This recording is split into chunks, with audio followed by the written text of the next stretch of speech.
Everyone, this is Puja Upgandawar, celebrity makeup artist and hair stylist.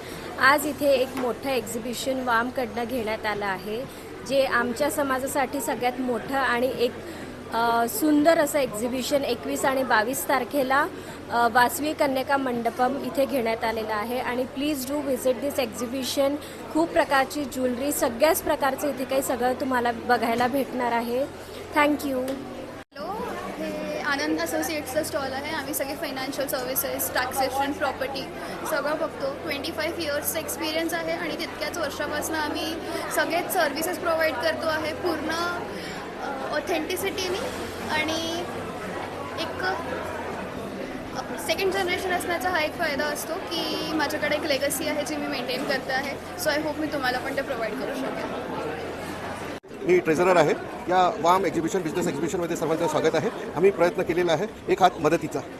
आमचा उद्देश आहे की आम्ही समाजाला एक हात देऊ शकतो मदतीचा, हा आमचा मुख्य उद्देश आहे। लहान लहान बिझनेसमॅन जे आहे ते आतापर्यंत लपलेले होते, त्यांना आम्ही बाहेर काढायचा प्रयत्न करतो आहे या बिझनेस एक्सपोवरून।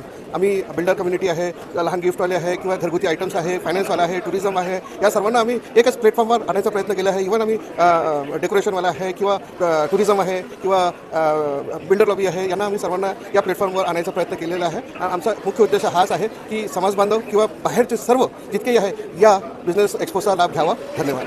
मंगेश रत्कंठीवार, नागपूर डिस्ट्रिक्ट वामचे अध्यक्ष। आज इथे आम्ही वाम वर्ल्ड आर्यवैश्य महासभा एक्झिबिशन 2026 हे आयोजित केलेलं आहे। ह्या मागचा उद्देश आमचा हा आहे की आमच्या समाजामध्ये जे छोटे छोटे उद्योजक आहेत ते पूर्ण समाजापर्यंत त्यांचं एक्सपोजर झालेलं नाही आहे, ते या प्रदर्शनीमार्फत त्या सगळ्यांचं आपल्या समाजाच्या प्रत्येक लोकांपर्यंत एक्सपोजर व्हायला पाहिजे आणि सो दॅट त्यांचा बिझनेस प्रॉस्पर होणार। आणि आपल्या समाजापुरतीच हे एक्झिबिशन नाही तर आपण याच्यामध्ये प्रत्येकाला फ्री एंट्री देतो आहे। सगळ्या कम्युनिटीचे लोक याच्यामध्ये येऊ शकतात, फ्री एंट्री आहे। आणि प्रत्येक 2 तासाला आपण या एक्झिबिशनमध्ये प्रत्येक विजेतेसाठी एक लकी ड्रॉ ठेवलेला आहे। आणि या भव्य प्रदर्शनीचं उद्घाटन सुधीर मुनगंटीवार यांच्या हस्ते झालेलं आहे। आणि ह्या प्रदर्शनीमध्ये लोकांचा खूप उत्साह आहे आणि हे प्रदर्शनी खूप छान तरीकेने पार पडेल ही आमची आशा आहे। समाज बांधवांना काय मेसेज? समाज बांधवांना हा मेसेज द्यायचा आहे आम्हाला की प्रत्येक घर उपयोगी वस्तू किंवा आपल्या दैनंदिन याच्यामध्ये जी पण वस्तू लागते ती आपला प्रत्येक समाज बांधव कोणता ना कोणता समाज बांधव छोटा उद्योजक विकतो, ते आपल्याला आतापर्यंत माहिती नव्हतं। पण या इव्हेंट थ्रू आपल्याला हे माहिती झालं की आपल्या समाज बांधवांकडे पण सगळ्या वस्तू आहे, तर आपण पहिलं प्राधान्य आपल्या समाज बांधवांना द्यायला पाहिजे।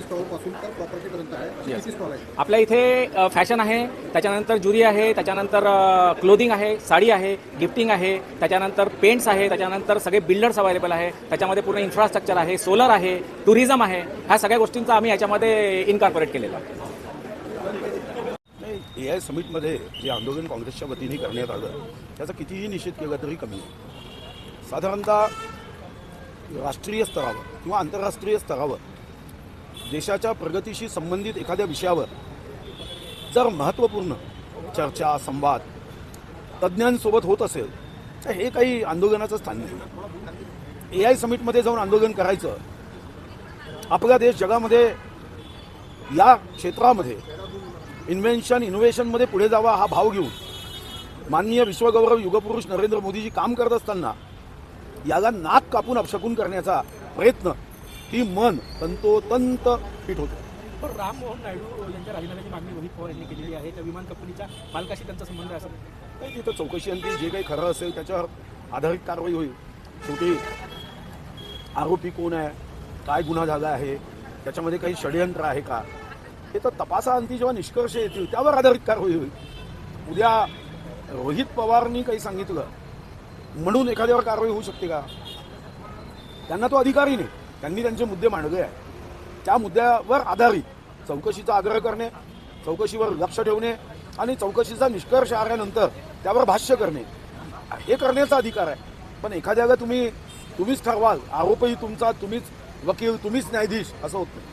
भिवंडीमध्ये ज्या पद्धतीनं काँग्रेसला यश आलंय, चंद्रपूरचं नुकसान भिवंडीमध्ये भरून काढलं, वसपा काढला, असं मला तर कधी किती आश्चर्य वाटतं आपल्या शिक्षण पद्धतीत काही दोष आहे का? अहो, महापौर चंद्रपूरचाही भाजपचाच झाला, शुद्ध भाजपचा, आणि भिवंडीमध्येही भाजपचा झाला। काँग्रेसचं काय आहे? मेरे अंगणे में तुम्हारा क्या काम आहे असं लोक म्हणतात। तुम्ही कोणाला केलं?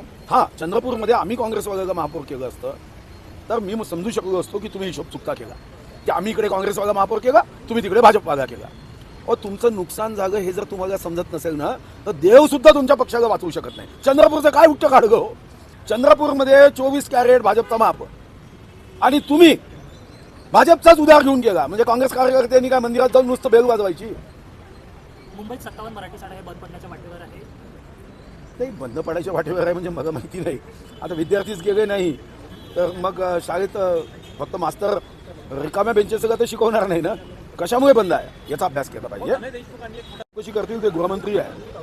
शेवटी या राज्यात शेवटच्या व्यक्तीलाही सुरक्षा देण्याची जबाबदारी गृह विभागात आहे. या संदर्भामध्ये जी काही तक्रार नोंदवली गेली असेल त्यावर आधारित चौकशी केली जाईल आणि अशी धमकी दिली जात असेल तर त्याला व्यसनही घातलं जाईल धमकी देणाऱ्याला. वाघांचे हल्ले वाढत आहे आणि वाघ मानव संघर्ष वाढत चाललाय. राज्यमंत्री या खात्याला नाही आहे आणि वनमंत्री मुंबईचे असल्यामुळे त्यांचे दौरे म्हणजे तुम्ही ज्या पद्धतीने करायचे तेवढे होत नाहीये. त्यामुळे जबाबदारी कोण स्वीकारणार आहे सगळं डे टू डे? यावर मी भाष्य करणे योग्य नाही. वाघाचे हमले थांबले पाहिजे. वन्यजीव संघर्ष, मानव वन्यजीव संघर्ष हा कमी झाला पाहिजे. आणि मी तर म्हणतो की याचा सर्वात मोठा फटका जर कोणाला बसत असेल तो विदर्भाला बसतो. शक्यतो या अधिवेशनामध्ये जी मदत केली जाते त्या मदतीमध्येही वाढ करण्याची मागणी मी नक्की करणार. हत्ती, बिबट, वाघ असे 3 जे प्राणी आहेत त्या तिन्हीसाठी काय मागणी होणार आहे अधिवेशनात? नाही, चर्चा होईल तेव्हा मी काही मुद्दे घेऊन काढले आहे. ते मुद्दे मी मांडणार आहे. कारण एआयचा उपयोग करणं आता गरजेचं आहे. एआयचा उपयोगच आम्ही आता सध्या ज्या पद्धतीने पाहिजे त्या पद्धतीने करत नाही आहोत. आम्हाला हे या दृष्टीने हे मानव वन्यजीव हा संघर्ष थांबवावाच लागेल.